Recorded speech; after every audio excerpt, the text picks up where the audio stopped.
मेरा नाम राहुल कुमार, ये मेरा बेटा है विश्वनाथ कुमार, ये मेरी वाइफ है। मैं सारण जिले के दरियापुर से बिलोंग करता हूँ। मेरे बेटा को 2 मंथ से फीवर लग रहा था और पेट वहाँ फूल रहा था। फिर हम लोग लोकल डॉक्टर से वहाँ दिखाएं तो जांच के लिए लिखे, जब छपरा ले गए तो वहाँ जांच में अल्ट्रासाउंड हुआ तो दिखाया लिम्फ नोड बढ़ा हुआ है। फिर वहाँ से रेफ़र किए तो हम लोग एम्स ले गए। एम्स में 1.5 महीने तक दिखाया, बट वहाँ कोई कंक्लूजन नहीं निकला। ना वो लोग डायग्नोस कर पाए कि इसको क्या बीमारी है, क्या ट्रीटमेंट किया जाए। फिर वहाँ से हम लोग बहुत परेशान थे। हम गूगल पे सर्च किए बेस्ट पेडियाट्रिक ऑन्कोलॉजी डॉक्टर, तो मेदांता के डॉक्टर संतोष सर हमें मिले। उनका नंबर मिला मुझे, सर से हम बात किए तो सर ने मुझे बुलाया और आश्वासन दिया कि आप आइए मेदांता में ट्रीटमेंट कराइए कि आपका बच्चा ठीक हो जाएगा। फिर हम लोग आए मेदांता में। सर ने सारे जांच शुरू से किया। सर 4 दिन में जांच करके फाइनल डायग्नोसिस कर दिए कि इसको क्या बीमारी है, कि कौन सा स्टेज है, कब तक ये ठीक हो जाएगा। जो कि हम एम्स में थे, 1.5 महीना से वहाँ जांच हो रहा था, लेकिन कुछ भी पता नहीं चल पाया कि क्या बीमारी है, क्या हुआ है इसको। फिर हम लोग डॉक्टर संतोष सर के भरोसे मेदांता में एडमिट कराएं। एडमिट कराने के बाद सर 7वां दिन से इसका ट्रीटमेंट स्टार्ट कर दिए। कीमोथेरेपी स्टार्ट हो गया। कीमोथेरेपी 80 दिन तक चला। उसके बाद इसका 95% बीमारी ख़त्म हो गया।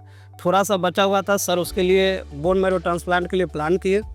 फिर बाद में बोन मैरो ट्रांसप्लांट हुआ। अभी हमारा बच्चा बोन मैरो ट्रांसप्लांट कराने के बाद पूरा ठीक हो गया है।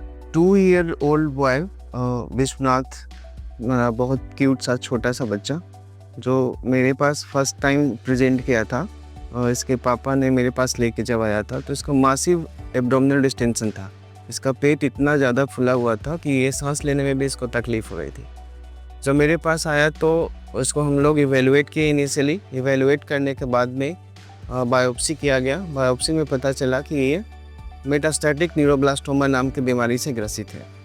फिर प्लान हुआ कि अकॉर्डिंग टू जो हमारा कीमोथेरेपी का प्लानिंग होता है, डिजीज़ का ट्रीटमेंट का प्लान होता है, उसमें पाया गया कि इसमें हम पहले सर्जरी नहीं कर सकते हैं, क्योंकि डिजीज़ जो है वो एक जगह से दूसरे जगह बहुत जगह फैला हुआ है।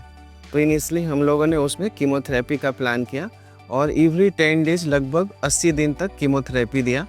और फिर उसके बाद हम लोगों ने असेसमेंट किया, पेट सीटी किया। उसमें पाया कि इसका डिजीज़ जो है वो ऑलमोस्ट ख़त्म हो गया है, लेकिन कुछ उसके एविडेंस जो बचे हुए थे। फिर हम लोगों ने ट्यूमर बोर्ड में डिस्कशन किया है। बहुत सारे हमारे जो ट्यूमर बोर्ड की प्राइमरी टीम है, रेडिएशन ऑन्कोलॉजिस्ट, सर्जिकल ऑन्कोलॉजिस्ट, मैं और भी पीडियाट्रिक ऑन्कोलॉजिस्ट जो हमारे टीम के अंदर हैं, मेडिकल ऑन्कोलॉजिस्ट जो है डॉक्टर हैं, सब लोगों ने हम लोग एक मल्टीडिसिप्लिनरी टीम में डिस्कशन किया। पाया कि ये डिजीज़ तो हाई रिस्क में है, पर इसके बाद कीमोथेरेपी के बाद डिजीज़ इतना तरह से ख़त्म हो गया है कि हम इसमें फिर से सर्जरी या रेडिएशन करने की कोई ज़रूरत नहीं है। लेकिन डिजीज़ में थोड़ा सा जो बचा हुआ है उसमें हम जो इसकी प्रक्रिया होती है मेटास्टैटिक न्यूरोब्लास्टोमा का, उसमें हमें बोन मैरो ट्रांसप्लांट करना ही चाहिए। तो फिर हम लोगों ने बच्चे को एडमिट किया, इसका ब्लड स्टेम सेल्स लिया, उसको क्रायो प्रिजर्व किया। फिर बिहार गवर्नमेंट के सपोर्ट से फिर हम लोगों ने इसे अप्रूवल लिया, बिहार वहाँ से हमें अप्रूवल मिली। फिर हमने इसको बोन मैरो ट्रांसप्लांट की प्रक्रिया स्टार्ट किया। लगभग 25 दिन तक बोन मैरो ट्रांसप्लांट यूनिट में ये बच्चा भर्ती रहा और आज पूरी तरह से स्वस्थ हम लोगों के सामने आज डिस्चार्ज हो रहा है। और ये बहुत हैप्पी है, इवन बहुत क्यूट भी है। मेरे सामने तो कुछ नहीं बोलता है, पर बाद में बोलता है डॉक्टर साहब चले गए। तो आज मुझे भी बहुत खुशी मिल रही है और पेरेंट्स भी खुश हैं। ये मुझे बहुत अच्छा लग रहा है और मैं धन्यवाद देना चाहता हूँ बिहार गवर्नमेंट का, जिसके सपोर्ट से बहुत सारे अस्वस्थ बच्चे जो स्पेशली कैंसर से ग्रसित हैं वो ट्रीट हुए हैं। इसलिए मुझे भी बहुत खुशी मिल रही है कि मैं इस तरह के बच्चों को इलाज किया हूँ और वो सक्सेसफुली ट्रीट हुआ है। मैं बहुत निराश और परेशान था, लेकिन हमें संतोष सर मिले एक भगवान के रूप में, जो आज हमारे बच्चे को पूरी तरह से ठीक कर दिए और ठीक करके आज हमें जाने दे रहे हैं। इसके लिए हम बहुत बहुत धन्यवाद देंगे डॉक्टर संतोष सर का, और साथ में मेदांता हॉस्पिटल और बिहार गवर्नमेंट का, जो हमारा फ्री में ट्रीटमेंट किया।